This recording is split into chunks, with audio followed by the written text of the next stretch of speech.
نالے والدہا دے چہرے دی تلاوت کرنی. دو صحابی جنگل تو پار نہ ایک پنڈ جو آئے سن حضور دے پیچھے نماز پڑھنے. اور جدو درس ختم ہویا سرکار نے جدو دعا کی تھی نا اختتامی، ادوں میں نیڑے آ گئے، ہاتھ جوڑ کے کہنے لگے کملی آلیا بددعا دے چہرے والیا واللیل دیاں زلفاں والیا، اساں جنگل جو گزر کے جانا ہے، خطرناک جانور موجود نے، جنگل ہی اندھیرا پڑا ہے، اسی لیٹ ہو گئے ہیں، کملی آلیا کرم کماوے ہیں. یا رسول اللہ اندھیرا پڑا ہے، جنگل جو گزر کے جانا ہے، یا رسول اللہ کوئی مہربانی فرماؤ. سرکار فرمایا سوٹی نیڑے کرو. اس صحابی دے ہاتھ جنہ سی سوٹی، سرکار نے فرمایا کر نیڑے. سرکار نے نہ اینی جب اللہ والا ہاتھ لایا. سرکار نے ہاتھ مبارک جب لایا نا، وہ صحابی کہنا میں نے پیدا کرنے والے دی قسم ہے، سرکار دا ہاتھ لگن دی دیر سی، او ہن لکڑی دی سوٹی نہیں رہی بلکہ وہ بیٹری بن گئی. اس دور دے اندر نہ یہ ترجمہ کیتا جا سکتا ہے. اس دور دے اندر نہ سمجھان واسطے وہ سوٹی اتنی جگمگ کرن لگ پئی، وہ سوٹی اتنی روشن ہو گئی کہ صحابی فرماندے نے خالی سانو روشنی محسوس نہیں ہو رہی، پورا جنگل جگمگا اٹھیا. چل دیاں آخر کار ایک مقام آیا جنہوں سے اپنی بولی چاکنے ہیں دورایا. ایک صحابی نے جانا سی سجے پاسے، ایک نے جانا سی وہ جڑا سجے پاسے جانا لے نا، وہ کہنے لگا گل سن تیری سوٹیاں حضور ہاتھ لایا پر میری سوٹیاں تے ہاتھ نہیں لایا، تو ادھر جا رہے ہیں کرا کی. وہ کہنے لگا پریشان نہ ہو سوٹی نیڑے کر.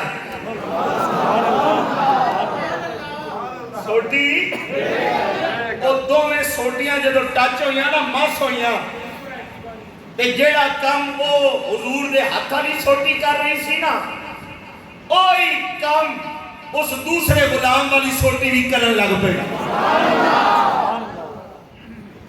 ہن اپنے ایمان کی سلامتی نال دس، جس نبی دا سوٹی لکڑی نو ہاتھ لگ جائے، وہ لکڑی اتنی روشن ہو جائے کہ جیڑا ابو بکر کملی والے اپنے موڈے تے سوار کرے.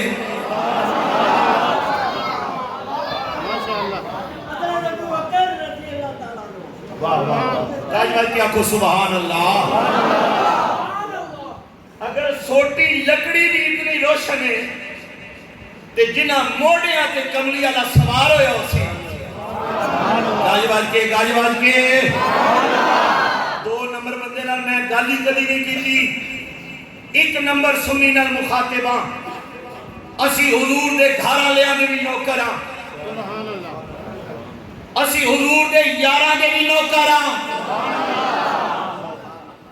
اور اس دور دے اندر ایک گفتگو کرنی بڑی ضروری ہو گئی.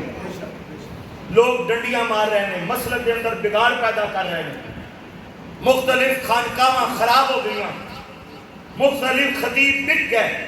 ایران نے پیسہ لایا، لوگوں نے حضور دی آل دا ذکر کیتا، حضور دے یارانوں چھوڑ گئے، پر پوری کائنات فقط اسی احمد رضا کے مہر علی شاہ دے غلاماں. بلکہ اگر گاڑی طبیعت میرا ساتھ دے تو میں آج کل ایک جملہ بول رہے ہیں، سبحان اللہ، مسلک دیکھنا ہوگی نا تے احمد رضا دیکھیا کر. شاہ صاحب بھی آج کل میں نیٹ تے دیکھ رہے ہیں، شاہ صاحب بھی بڑا کام کر رہے ہیں فکر رضا تے. مسلک دیکھنا ہوئے کسے دو نمبر پیر نہ ویکھ، کسے دو نمبر مولوی خطیب تے نقیب نہ ویکھ. مسلک دی گل آوے تے احمد رضا